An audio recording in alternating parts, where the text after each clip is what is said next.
अस्सलामुअलैकुम। क्या हाल है? उम्मीद है आप ठीक होंगे। तो चलते जैसा जैसा कि आपको पता है कि यूट्यूब पे ये हमारा मैथमेटिक्स का लेक्चर सिस्टम चल रहे थे, तो उसी को आगे बढ़ाते हुए कल हमने स्टार्ट किया था एक्सरसाइज 2.4। तो लेक्चर नंबर था हमारा 13, क्लास 9th। तो उसी का अगला क्वेश्चन हम करते हैं।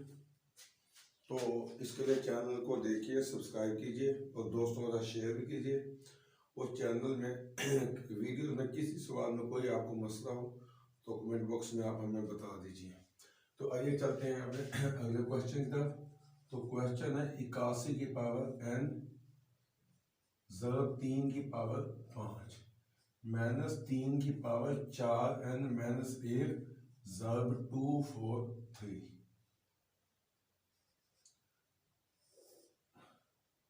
बटा 9 की पावर 2n ज़रब 3 की पावर 3।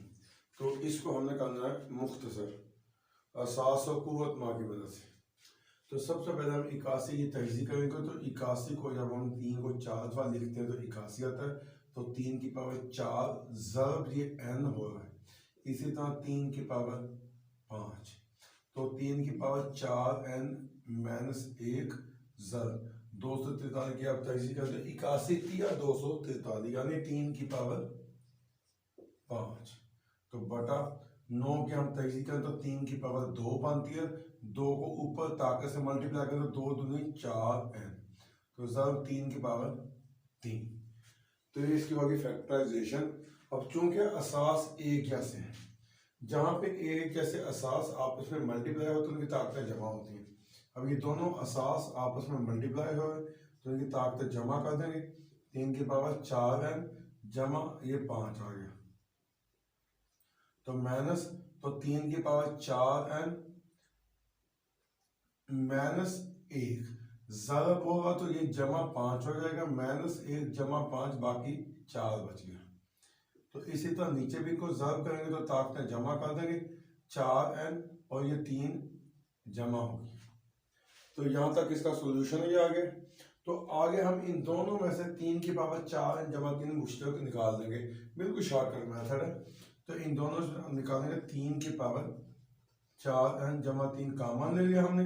अब 3 की पावर 4n कामन गई, 5 में से 3 गया, बाकी 3 की पावर 2 बच गई हमारे पास। तो माइनस आ गया। 3 की पावर 4n कामन गई, 4 में से 3 गया तो 3 की पावर 1 बच गई। तो बटा 3 की पावर 4n जमा 3, तो ये आपस में कट गए। अब 3 की पावर 2 मतलब 3 तिया 9, तो माइनस 3 रकम 3, तो 9 में से 3 गया 6 बचा। ये इसका आंसर है। उम्मीद है आपको इसकी समझ आ गई होगी। फिर भी अगर आपको कहीं पे कोई परेशानी तो आप हमें बता सकते हैं। इसी तरह अब हम चलते हैं क्वेश्चन नंबर 2 की तरफ।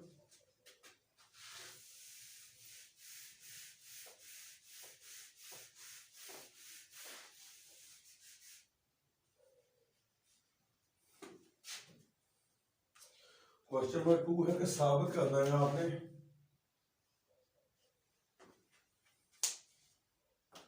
कि x की पावर a बटा x की पावर b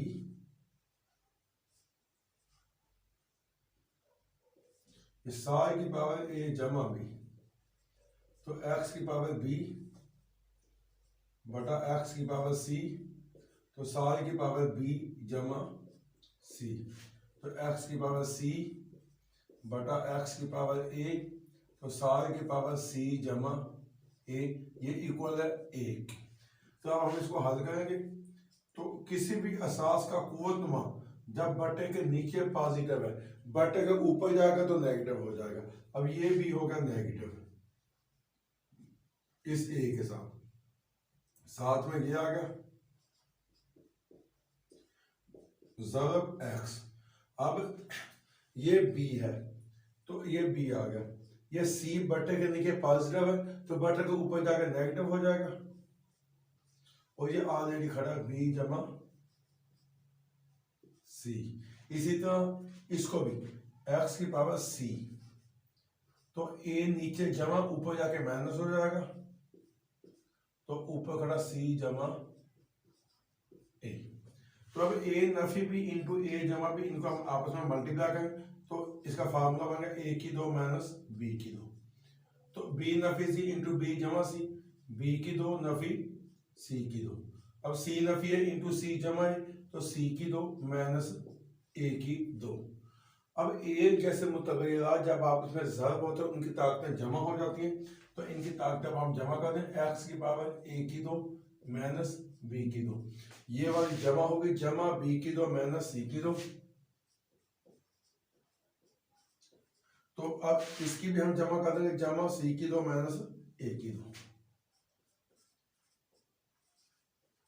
तो ए की दो जमा का ये माइनस का आपस में कट जाएंगे, तो बी की दो ये जमा का ये माइनस का आपस में कट जाएंगे, सी की दो ये माइनस का जमा का आपस में कट जाएंगी। तो x की पावर 0 बच गई, x की पावर 0 1 के बराबर होती है, क्योंकि किसी भी मुतगय्यर की पावर 0 1 के बराबर होती है, या किसी भी असास की पावर 0 हमेशा 1 के इक्वल होती है। तो ये था इसका सॉल्यूशन, ये था इसका आंसर। उम्मीद है आपको इसकी समझ आ गई होगी।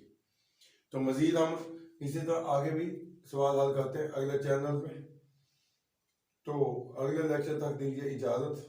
अल्लाह हाफ़िज़।